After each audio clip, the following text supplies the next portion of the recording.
আবু হুরায়রা রাদিয়াল্লাহু তাআলা আনহু বলেন, রাসূল সাল্লাল্লাহু আলাইহি সাল্লাম বলেছেন, কুল্লু আমাল ইবনে আদম ইজাফুল হাসানাতু বিআশরি আমসালিহা কালাল্লাহু তাআলা ইল্লা সাম ফাইনাহলি ওয়া নাজিবি। এই শোনো,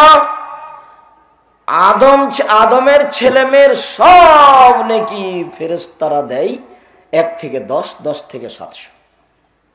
কেউ যদি সুবহানাল্লাহ বলে, তখন আমি বলি, এই ফেরেশতা 10 নেকি লিখে দাও, ওটা বাড়াও 700 পর্যন্ত বাড়িয়ে দাও, আরো করো। কেউ যখন দান করে তখন আমি এটা বলি, কেউ যখন সালাত আদায় করে তখন আমি বলি, এটা নেকি বাড়িয়ে দাও, ওটা লিখো, বাড়িয়ে দাও। হজ করলে আমি বলি যে নেকি ওটা বাড়িয়ে দাও। কিন্তু কেউ যদি সেম থাকে তো আমি বলি ফাইনাহু লি ওয়া আনা আজিজু বিহি, সেম আমার ব্যাপার, প্রতিদান আমি দিব, ওটা আমি কাউকে বলি না। তা আমি কি আপনাকে অন্য ইবাদত আর এই ইবাদতের সমতা বুঝাতে পারবো? যদি না বুঝাতে পারি তো আমি কি করতে পারি বলেন? পৃথিবীতে যত ইবাদত আছে সবের নেকি আল্লাহ কাকে দিতে বলবেন? ফেরেশতাকে। আর একমাত্র ইবাদত সিয়াম, রোজা, যার নেকি কি করবেন? নিজেই দিবেন।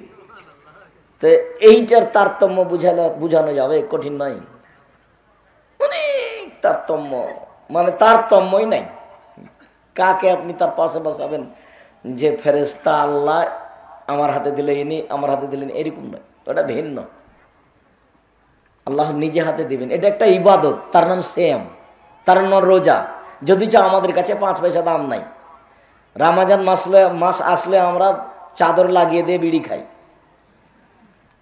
এখানেও আছে, তুমিও তার মধ্যে। এই ছেলে, আরেকজনের গায়ে হাত দিয়ে বসে আছো, তোমার হাতে বড় মোবাইল আছে, তোমার মোবাইলে ল্যাংটা মেয়ে নাচে, বোকা ছেলে ল্যাংটা মেয়ে নাচে, সেম থেকে তুমি কি করবে? ল্যাংটা বেটি ছেয়ে গেলে দিন রাত দেখো, যে না দেখো, কলিজা ঠান্ডা করে, চক্ষু ঠান্ডা করো, জান্নাত কিনবা? এভাবে জান্নাত কিনা যায়? হজবাতিন নার বিশ্বহুয়াত, মনের ইচ্ছা দ্বারা জাহান্নাম ঘেরা আছে। হজবাতিল জান্নাত বিল মাকারিহি, নিয়ম নীতি, কষ্ট, ক্লেশ, ত্যাগ, তিতিক্ষা দিয়ে জান্নাত ঘেরা আছে। জান্নাত পাওয়া টপ ব্যাপার, খুব কঠিন। জাহান্নাম সহজ। কেন?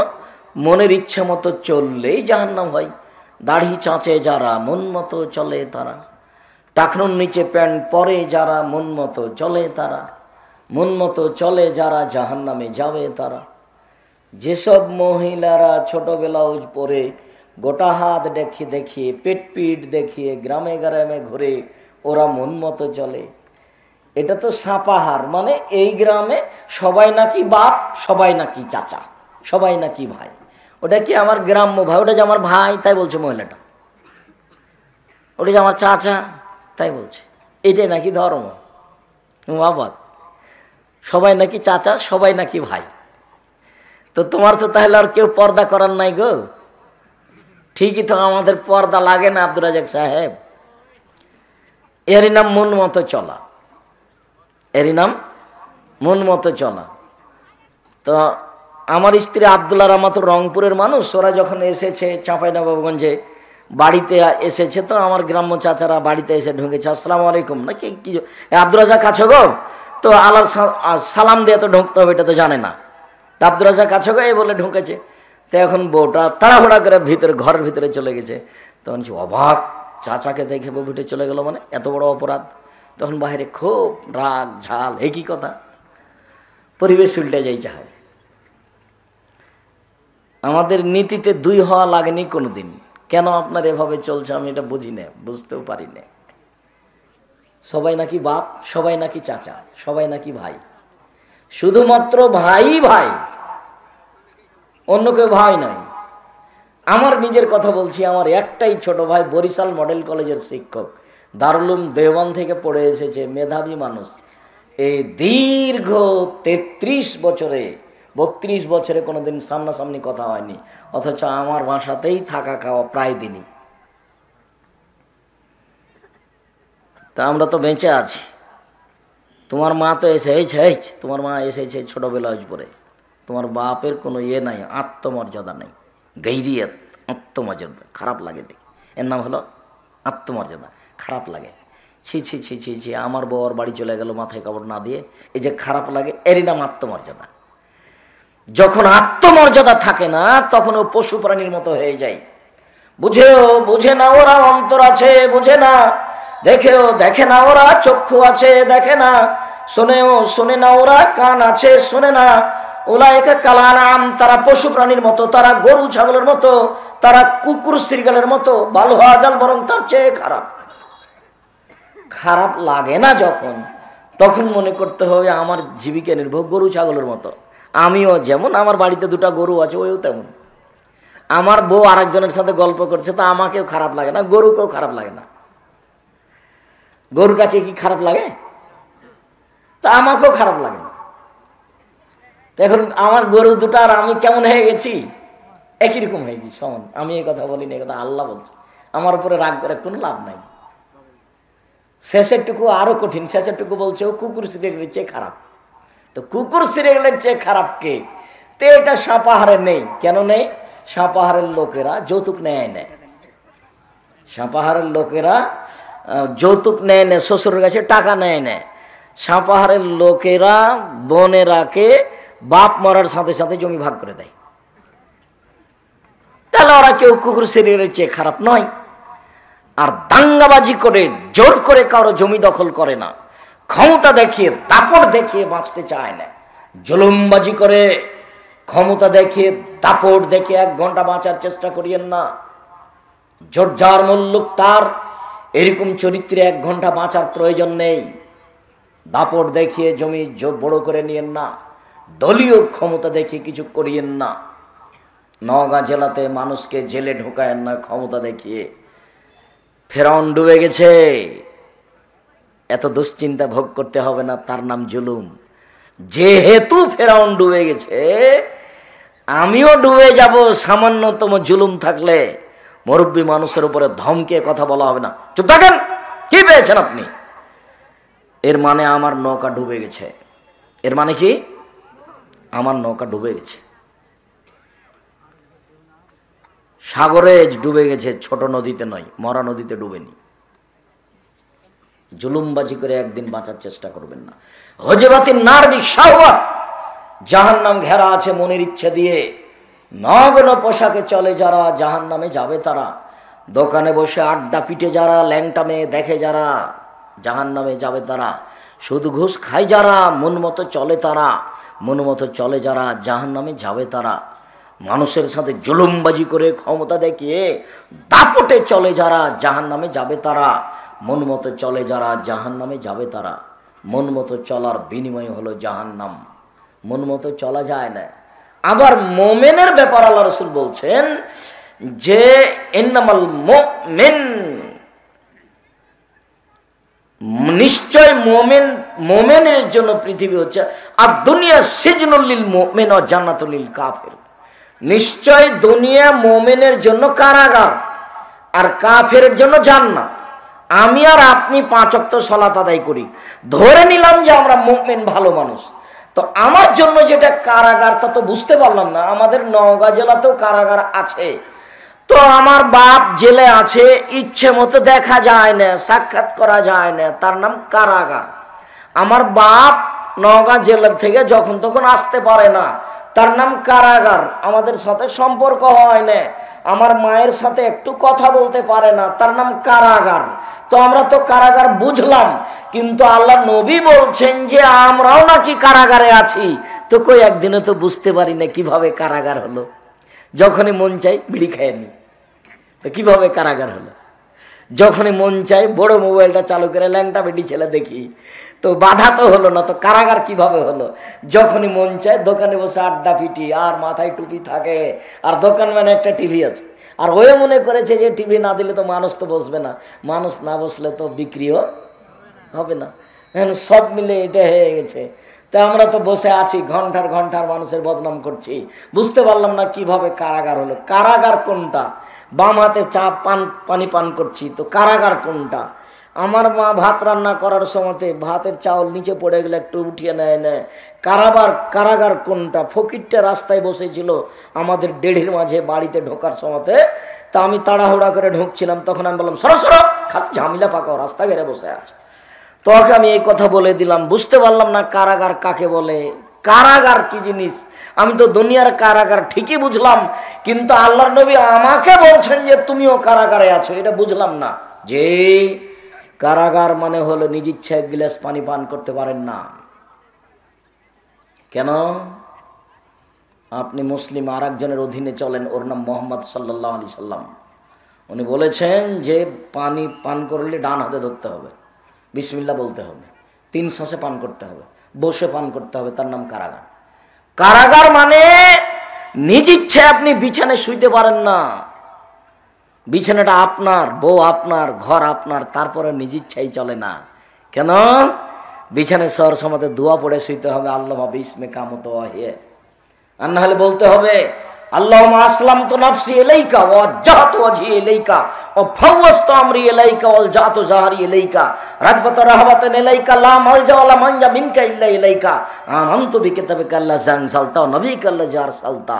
আয়েশা রাদিয়াল্লাহু তাআলা আনহা বলেন আল্লাহর নবী এই দোয়া পড়ে ঘুমাতেন। আপনার মুখস্থ আছে? ছেঁচড়া মেচড়া করে আব্দুর রাজাক সাহেব আল্লামা বিসমে কামতো অহিয়া এটাই মুখস্থ করেছি, আবার এত বড়টা ওইটাই মনে থাকে না। কত গল্প করে পার হয়ে যায়, বউ বেটি নিয়ে কি কি জামিলা, জমি জায়গা নিয়ে মারামারি করতে করতে ঘুমিয়ে গেছি। এটাই দোয়া চলে না। স্বভাব পরিবর্তন করতে হবে। তার নাম স্বভাব, তার নাম খারাপ স্বভাব, তার নাম নোংরা স্বভাব। বলেন না রাগ করে তোর স্বভাবই খারাপ, মানে আমারই স্বভাব খারাপ। কেন? আমি কোনোদিন খেয়াল করে দোয়া পড়ে শুনে, আমারই স্বভাব খারাপ। আমি খেয়াল করে জুতাটা পায়ে দিই না। জুতাটা পায়ে দেওয়ার সময় তো কোনটা আগে দিতে হবে? ডান পায়েরটা। বের করার সময় তো কোনটা করতে হবে? বাম পায়েটা। জুতা খান আমি নিজ মতো পড়তে পারি না, আর একজনের ইচ্ছায় পড়তে হয়। আমি বুঝলাম না কারাগার কাকে বলে। ইয়ারই নাম কারাগার, যে নিজের জুতা খান নিজের মতন পরা যায় না, আর একজনের নীতিতে পড়তে হয়, তার নাম কারাগার। নিজে কাপড় কিনেছি না, আমার মতো নাকি পড়তে পাবো না। মোহাম্মদ সাল্লাল্লাহু আলাইহি সাল্লাম যেভাবে পড়তে বলেছেন, যে দোয়া পড়ে, সে দোয়া পড়ে ঢুকতে হবে। বউ খান নিয়ে এসেছি, সুন্দরী বউ, তো ঘরে ঢুকতে হবে তার নীতিতে। ঢুকে আগে মাথায় হাত দিয়ে দোয়া পড়তে হবে। দাম্পত্য জীবনে যাওয়ার আগে, স্ত্রী মিলনের যাওয়ার আগে 2 রাকাত সালাত আদায় করতে হবে। ঢুকে আগে মাথায় হাত দিয়ে দোয়া পড়তে হবে, তারপরে 2 রাকাত সালাত আদায় করতে হবে। তারপরে আমার নিজের স্ত্রী, মোহর আমি দিয়েছি, মেয়ের বাপের উপস্থিতিতে বিবাহ করেছি, একবারে নগদ চাপাই নবাবগঞ্জের ভাষাতে একবারে লিচ্ছাকা আব্দুর রাজাক সাহেব যে নীতি বলেছে অতি বিবাহ করেছি। তাও নাকি মিলন আমার মতো চলবে না। কার মতো মিলন হতে হবে? রাসূলের মতো। কিভাবে? রাসূল বলছেন বউয়ের কাছে গেলে মিলনের সময় বলতে হবে আল্লাহুম্মা জান্নাবনা শয়তান ওয়া জান্নাবি শয়তান মা রাযাকতানা। আল্লাহ আমাকে আর আমার স্ত্রীকে শয়তান থেকে বাঁচাও। আমাদের মিলনে যে সন্তান হবে, এই সন্তানের উপরে যেন শয়তান কোনো ক্ষতি করতে না পারে, এটা তুমি করে দাও। সবকিছু আমার একবারে লিচ্ছাকা আব্দুর রাজাক সাহেব যেভাবে বলেছেন ওইভাবে বিবাহ করেছি। তো মিলন নাকি আমার ইচ্ছায় হবে না, কার ইচ্ছাই করতে হবে? মুহাম্মদ সাল্লাল্লাহু আলাইহি সাল্লাম। মানে একজনের কথা দিয়ে ধর্ম চলে, কারো কথা চলে। তাহলে আপনার স্ত্রী এখানে এসেছে এমনি বসে থাকবে? ঢং ঢং করে এসেছে, ঢং ঢং করে যাবে? এই যে এখানে বসে আছেন এমনি বসে থাকবেন? বসে থাকার একটা নিয়ম আছে, মাঝে মধ্যে বলতে হবে রব্বিক ফিরলি ওয়া তুব আলাইয়া ইন্নাকা আনতাত তাওয়াবুল গাফুর। রব্বিক ফিরলি ওয়া তুব আলাইয়া, হে আমার প্রতিপালক তুমি আমাকে ক্ষমা করো, তুমি আমার তওবা কবুল করো, তুমি বড় ক্ষমাকারী, তুমি বড় তওবা কবুলকারী। আল্লাহ রাসূল কোন জায়গাতে বসলে, কথাবার্তা বললে মাঝে মধ্যে এটা বলতেন। বৈঠকে না প্রায় 70 বার 100 বার বলতেন।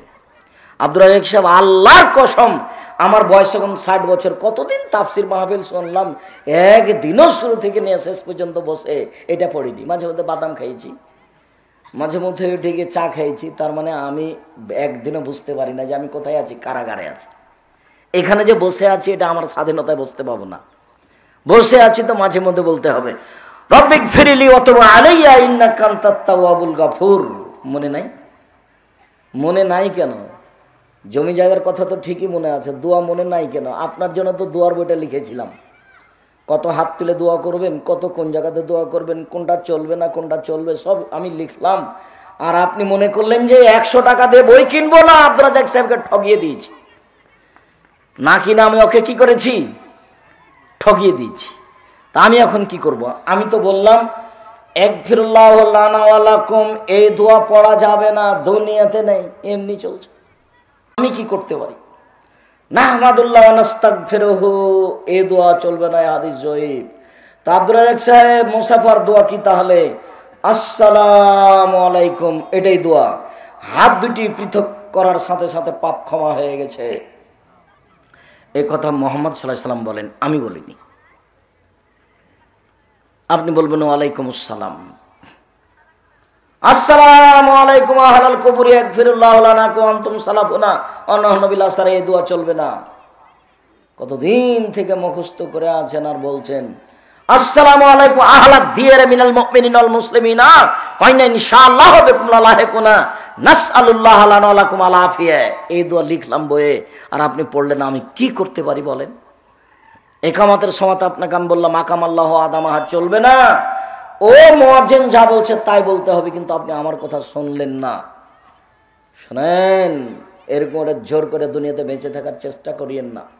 আমি বললাম আল্লাহুম্মা বিসমিকা মতো আহে, এই দোয়া চলবে না, ইফতারের সময়তে শুধু বিসমিল্লাহ বলতে হবে, কিন্তু শুনলেন না। আমি বললাম যে খাওয়ার শেষে আলহামদুলিল্লাহিল্লাযী আতামানা ওয়া সাকানা ওয়া জাআলানা মিনাল মুসলিমিন, এই দোয়া চলবে না, কিন্তু আপনি আমার কথা গ্রহণ করলেন না। কি বলতে হবে? আলহামদুলিল্লাহিল্লাযী আতআমা ওয়া সাক্কা ওয়া সাক্কা ওয়া সাওয়াকা ওয়া জাআলাহু মাখরাজা, এই দোয়া পড়তে হবে। 4-5টা দোয়া আছে, তার মধ্যে যেটা চলে না সেটা দেওয়া আছে আমাদের মসজিদে মক্তবে, বাকিগুলো নাই, অথচ সেগুলোই চলে। কিছু করার আছে, লিখলাম, আমি বললাম, আমি মূল্যায়ন করার চেষ্টা করলেন না। ধর্মের নামে মিথ্যা কথা আছে। আমি আজকে 32 বছর 31 বছর থেকে বলছি ধর্মের নামে মিথ্যা কথা আছে, হুজুরের নামে ধোঁকাবাজ আছে। আমি বলিনি, নবী বলছেন যে মুহাম্মদ সাল্লাল্লাহু আলাইহি সাল্লাম জিবরাইল আমাকে উপরে নিয়ে যাচ্ছেন, যেতে যেতে দেখি অনেক মানুষ ওদের ঠোঁট এবং জিহ্বাকে আগুনের কাঁচি দিয়ে কেটে দেওয়া হচ্ছে, জিহ্বা কেটে দেওয়া হচ্ছে আগুনের কাঁচি দিয়ে। তাহলে রাসূল বলছেন জিবরাইল, এ কি কথা? জিবরাইল, মান হাওলা, এরা কারা? তখন জিবরাইল বলছেন হাওলা এ খুতবা মিন উম্মতিক, এরা হচ্ছে আপনার উম্মতের বক্তা, যারা বক্তৃতা করে বেড়ায়। জিহ্বা কেটে নেওয়া হচ্ছে। নেন এবার, এটা স্বাভাবিক হলো? মাওলানা সাহেবের জিহ্বা কেটে দেওয়া হচ্ছে, জাহান্নামে যায়নি আগে।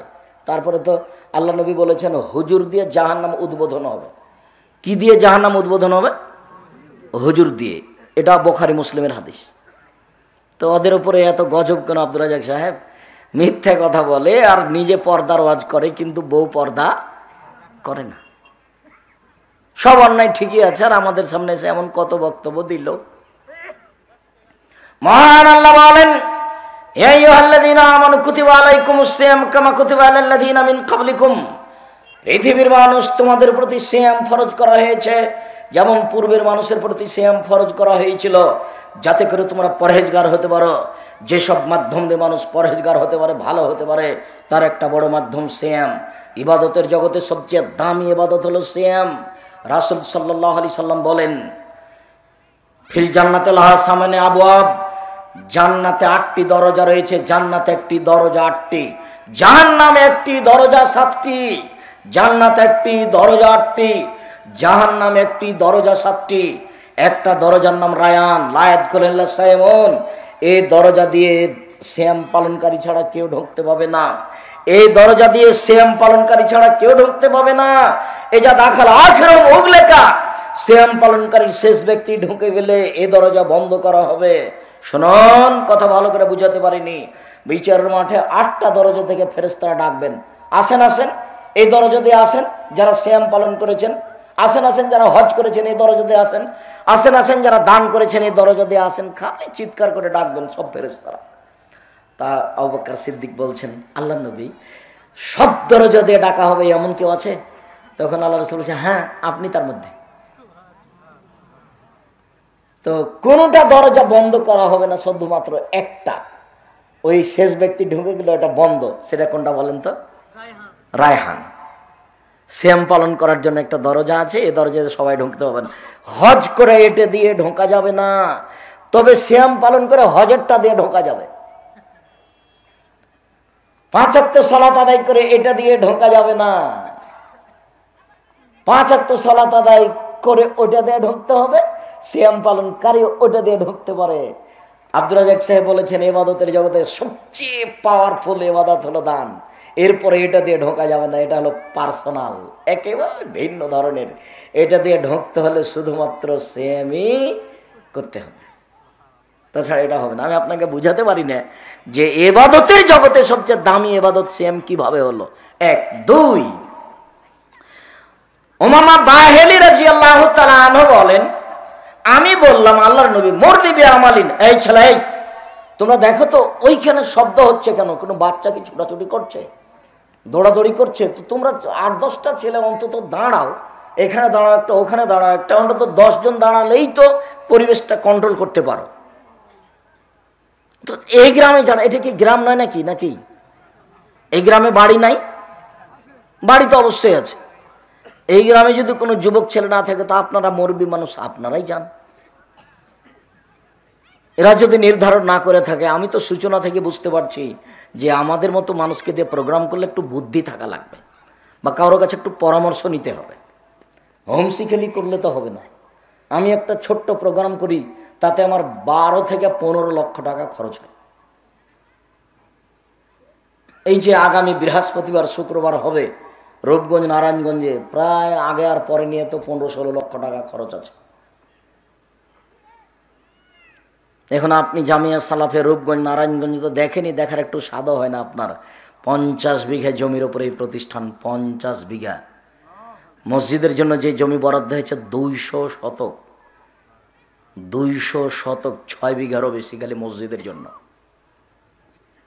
এক মসজিদের একতলাতে মুসল্লি সালাত আদায় করবে 10,000 একসাথে, একতলায় ইনশাল্লাহ। সেদিন উদ্বোধন হবে সামনে মার্চের 4 তারিখ রোজ শুক্রবার। মাঝে মধ্যে চলে যাবেন ভুল করে, খুব যে একটা লন্ডনে যেতে হবে তা নয়, পাসপোর্ট করতে হবে না, ভিসা করা লাগবে না, গাড়িতেই যাওয়া যাবে। কিসে যাওয়া যাবে? গাড়িতেই যাওয়া যাবে, ট্রেনে যাওয়া যাবে, বাসে যাওয়া যাবে, ব্যক্তিগত মোটরসাইকেলে যাওয়া যাবে, ব্যক্তিগত গাড়িতে যাওয়া যাবে। জামিয়া সালাফের রূপগঞ্জ নারায়ণগঞ্জ ঢাকা, বিশাল ভূখণ্ডের ওপরে।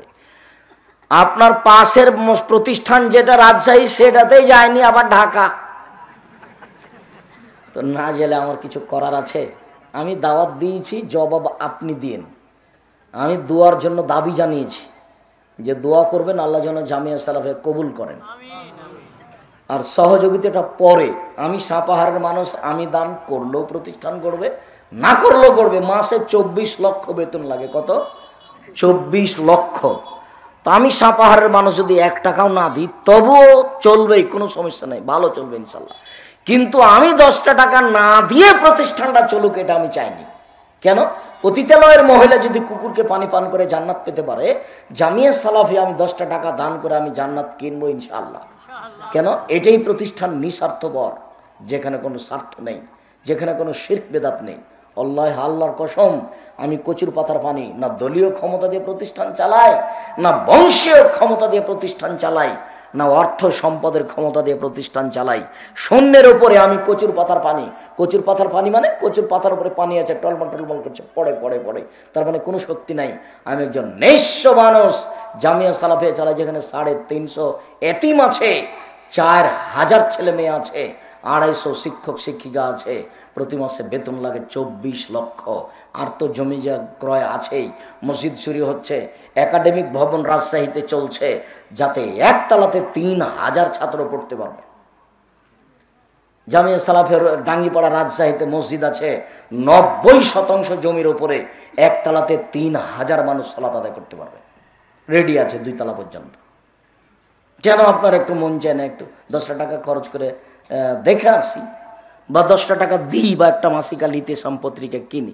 কেন আপনার মন চায় না? আপনার মনটা এত মরা হয়ে গেল কেন? না কোনো হিংসা টিংসা করেন নাকি? হিংসা করে পরকাল হারায়েন। আমি আপনাকে অনেক ভালোবাসি, আপনি আমার দিনী ভাই, আপনি আমার দিনী বোন, আপনাকে আমি অনেক ভালোবাসি। যেমন আপনার আমার উপরে আন্তরিকতা আছে, আমারও আপনার উপরে আন্তরিকতা আছে। আপনার কোনো দুর্বল কথা আমার মনে থাকে না। অনেক দিন আগে নিয়ে এসেছিলেন, 1টা টাকা দেননি, বিদায় করে দিয়েছেন, এটা আমি ভুলে গেছি। অনেক দিন আগে এসেছিলাম, অনেক গালি দিয়েছেন, যে কেমন করে বক্তব্য তো শক্ত করে দেয়, দেখবো এই সেই, ওটা আমি ভুলে গেছি, ওটা আমার মনে নাই। আপনি আমার সাথে যে আচরণ করেছেন সে আচরণের পাল্টা প্রতিকার আমি করি না। যখন আমাকে সিলেটের ওই ওসি বলল যে আপনি খালি সিগনেচার করেন, মামলা আমি চালাবো, আমি বললাম আমি মানুষের বিরুদ্ধে চলি না, মামলা আমি করব না। যারা মেরেছে জব তাদেরকে ইহকালে পরকালে দিতে হবে, আল্লাহ তাদের হেদায়েত দান করুক। আমি পাল্টা প্রতিকারে যাই না। সিলেট কোর্টে উঠেছি, জজ আমাকে বলছে আপনি কি পিস টিভির আলোচক আব্দুর রাজ্জাক বিন ইউসুফ? জি। তখন আমাকে বলছে যে আপনার মামলা খারিজ করে দিলাম। আমি যখন সুনামগঞ্জ কোর্টে উঠেছি তখন জজ আমাকে বলছে এইভাবে যে মামলার সাথে আপনার কোনো কথা নাই, মামলা থাক, আপনার সাথে আমার ভিন্ন কথা আছে।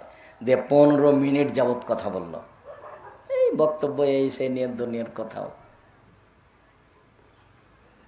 তারপরে বলল যে আপনার জামিন গ্রহণ করা হলো। ও বলেনি যে মামলা খারিজ করে দিলাম, কিন্তু সিলেট কোর্টের জজ বলেছিলেন যে আপনার মামলা কি করে দিলাম, খারিজ করে দিলাম। কোর্টে উঠে মানুষ এতক্ষণ কথা বলে, জজ ভুলে গেছে নিজের নিয়ম নীতির কথা। জজ এখন আমার সাথে গল্প করছে 14-15 মিনিট যাবত। আমি আপনাকে অনেক ভালোবাসি, ভালোবাসাটা বজায় রাখার চেষ্টা করিয়েন, আমার অনুরোধ। আমি আপনার দিনী ভাই, আপনি আমার দিনী বোন, আমার কথাটা অনুরোধটা রক্ষা করার চেষ্টা করিয়েন। অল্প হলে একটু কোরআন মাজিদ পড়বেন, দেখেন আমার কথা রক্ষা করেন। সূরা ইখলাস হলে আপনি 2-3 দিন 2-3 বার পড়বেন, আমার অনুরোধ রক্ষা করেন। দোকানপাটে বসিয়েন না, অনুরোধ রক্ষা করেন। 5 ওয়াক্ত নামাজ পড়েন, সালাত আদায় করেন, অনুরোধ রক্ষা করেন। বৃহস্পতিবার সোমবার শ্যাম রোজা থাকেন, এই যে শাবান আসছে রোজা থাকেন, অনুরোধ রক্ষা করেন, অনেক ভালো হবে। মরণ হয়েই গেছে বলতে হবে। এই যে সেদিন দেখছিলাম 40 বছর, আজ নাকি 60 বছর। কখন যে বয়স পার হলো, তার মানে মরণ চলে এসেছে। কেন আপনি এভাবে বেঁচে থাকতে চাচ্ছেন? একবারে মাটির মানুষে বেঁচে থাকেন এইভাবে না। জমির ধান যে কেটে নিল, লিখে ভাই যেটুকু আছে সেটুকু নিব, এইভাবে আপনি বেঁচে থাকেন। আমার নানি আমার নানাকে বলতেন যে আশেপাশে যে সব ধান কেটে নিল তুমি যাবা না? তো আমার নানা উত্তরে বলতো হুঁ। তো হুঁ যে বললে তো কি হলো? হুঁ মানে হলো ওটাই আমার নানার শব্দ। আশেপাশে ধান কেটে নিবে তখন কাটবো, কেননা আমি আগে কাটতে গিয়ে যদি কারো এক থোপ চলে আসে তো জবাব তুই দিবি, আমাকে দিতে হবে। তো আমি আগে ধান কাটবই না, ওই ধান মানুষ কেটে নেই, তারপর আমি কাটতে যাব। ওই তো মরণ হয়ে গেছে, দুনিয়া থেকে চলে গেছে। এই দাঙ্গাবাজি করে কি করবেন? ওমামা বাহেলি রাদিয়াল্লাহু তাআলা আনহু বলেন, আল্লাহর নবী একটি আমাকে আমলের কথা বলেন যে আমল আমি জান্নাতে চলে যাব। তখন আল্লাহর নবী বললেন, শোনো, আলাইকা বিসম, তুমি নফল রোজা থাকো, সিয়াম থাকো, ফাইনালা মিসলালাহু, ইবাদতের জগতে সিয়ামের দৃষ্টান্ত কোনো ইবাদত নেই। অফিরায়াতিন লাইদলাহু, ইবাদতের জগতে সিয়ামের সমপর্যায়ের কোনো ইবাদত নেই। না হজ, না যাকাত, না সলাত, না দান খায়রাত, ইবাদতের জগতে সিয়ামের সমপর্যায়ের কোনো ইবাদত নেই। ইবাদতের জগতে সিয়ামের মতো কোনো ইবাদত পৃথিবীতে নেই। এ দেখো, এটা হলো এটার মতো, তা আমি বললাম তো মতো, কিন্তু সিয়ামও একটা ইবাদত, নামাজও একটা ইবাদত, সলাত। তো বলা যাবে না যে সিয়ামটা সলাতের মতোই ইবাদত, এটাও খুব দামি, এটাও খুব দামি। কেন বলতে পারি না? যে এর বিনিময় ভিন্ন আর এর বিনিময় ভিন্ন। এর বিনিময় 10 নেকি, 700 নেকি, আর এর বিনিময় নেকি নেই। সিয়াম পালন করে কিন্তু নেকি নেই, 10-5 নেই। কোনোদিন শোনেননি 10-5 কিছু নেই। আমি সিয়াম পালন করেছি, আল্লাহ আমাকে দিবেন নেকি, কি নেকি না, আমাকে জান্নাত দিয়ে দিবেন। যা, কিসের নেকি? আল্লাহ যেটা নিজে হাতে দিবেন সেটা কি 10-5? সেটা কি যোগ বিয়োগ? উনি নিজে হাতে দিবেন মানে কি? যাও, তোমার জন্য আমি একটা ঘর বানিয়েছিলাম জান্নাত, তুমি যাও, ওটা দিবেন উনি, ওটাই হলো তার বিনিময়। তা আপনি কেন সিয়াম পালন করতে একটু দ্বিধা করেন? আমি বুঝাতে পারি না আপনাকে। রাসূল সাল্লাল্লাহু আলাইহি সাল্লাম বলছেন, বিচারের মাঠে সিয়াম এবং কোরআন আপনার পক্ষে সুপারিশ করবে। সিয়াম বলবে, রব্বি মানাতুহু তামা শাওয়াত বিন্নাহারে ফাসাফিনি ফিহে, এই লোকটাকে আমি দিনে খেতে দিনি, এই লোকটাকে আমি দিনে মন মতো চলতে দিনি। সিয়াম কিন্তু মন মতো চলতে দেয় না। মন মতো চলা মানে কি আব্দুর রাজ্জাক সাহেব? মন মতো চলা মানে দোকানে বসে আড্ডা পিঠা। মন মতো চলা মানে কি আব্দুর রাজ্জাক সাহেব? মন মতো চলা মানে বড় মোবাইলে ল্যাংটা মেয়েকে দেখা। মন মতো চলা মানে কি আব্দুর রাজাক সাহেব? সকালে উঠে সুন্দর করে দাড়ি চাঁচা। মন মতো চলা মানে কি আব্দুর রাজাক সাহেব? ইচ্ছা হলে বিড়ি সিগারেট খাওয়া, এরই নাম মন মতো চলা। তো সিয়াম বিচারের মাঠে বলবে, রোজা বলবে, আল্লাহ লোকটাকে আমি দিনে খেতে দিনি 1, 2 তাকে মন মতো চলতে দিনি, তুমি আমার সুপারিশ গ্রহণ করে একে জান্নাতে দাও। তখন আল্লাহ বলবেন, যাও, দিলাম দিলাম, যাও। তুমি যদি সিয়াম রোজা হয়ে আমার কাছে বলতে পারো, তা আমিও তোমার কথা মেনে নিলাম, যাও। বিচারের মাঠে কিন্তু পক্ষে কথা বলবে না, অনেক কিছু। পক্ষে কথা বলা খুব বড় জোরালো জিনিস। পক্ষে কথা বলা কি দেখবেন, এই এলাকার একটা ছেলে নওগাঁতে চলে গেছে ভ্যান নিয়ে, তখন এটা পুলিশ ধরে ওকে পিটাচ্ছে, সাপাহারের মানুষ, তুই পুলিশ না, এখানে ভ্যান নিয়ে এসেছিস কেন? জানিস না নিষেধ? জানিস না তুই? তোকে পিটাচ্ছে। ওইখান থেকে একটা গাড়ি যাচ্ছিল, কি রে, ছেলেটা তো আমাদের গ্রামের। তো গাড়ি থেকে লোকটা নেমে গিয়ে বলছে, কি হয়েছে? ও স্যার, স্যার ওই এলাকার মানুষ স্যার, ও গাড়ি নিয়ে চলে এসছে এখানে, ওকে নিষেধ করা আছে। ও এটা ছেড়ে, আচ্ছা আচ্ছা স্যার, ছেড়ে দিচ্ছি স্যার, ছেড়ে দিচ্ছি, ওকে ছেড়ে দাও স্যার, ছেড়ে দিচ্ছি স্যার, ছেড়ে দিচ্ছি। তো এইটা কত বড় উপকার ওই ছেলেটা কি বুঝলো? এটা হলো অনেক বড় উপকার। তার মানে ও মুখে তেমন বলা লাগলো না, পাওয়ারফুল ক্ষমতাধর মানুষ। দুনিয়াতে যদি এরকম সুপারিশ করতে পারে, শ্যাম কত শক্তিশালী ইবাদত, বিচারের মাঠে আমার ব্যাপারে বলবে, ওকে জান্নাতে দিয়ে দেন। আল্লাহকে বলবেন, ওকে জান্নাতে দিয়ে দেন, আমি বলছি ওকে জান্নাতে দিয়ে দেন। তখন আল্লাহ বলবেন, আচ্ছা ঠিক আছে, তোমার কথা মেনে নিলাম, যাও জান্নাতে যাও। সুপারিশ বুঝেন, এরই নাম সুপারিশ। ওই রাখালটা বুঝলো, কিন্তু আমি বুঝতে পারলাম না যে শ্যাম আমার পক্ষে কি বলবে। কোরআন মাজিদও আমার পক্ষে এইভাবেই বলবে। কোরআন মাজিদ বলবে, ওকে জান্নাতে দেন, ওকে জান্নাতে দেন।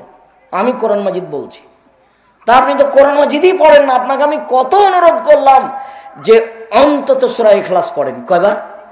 3 বার। একবার কোরআন মাজিদ পড়ার সমান নেকি হবে।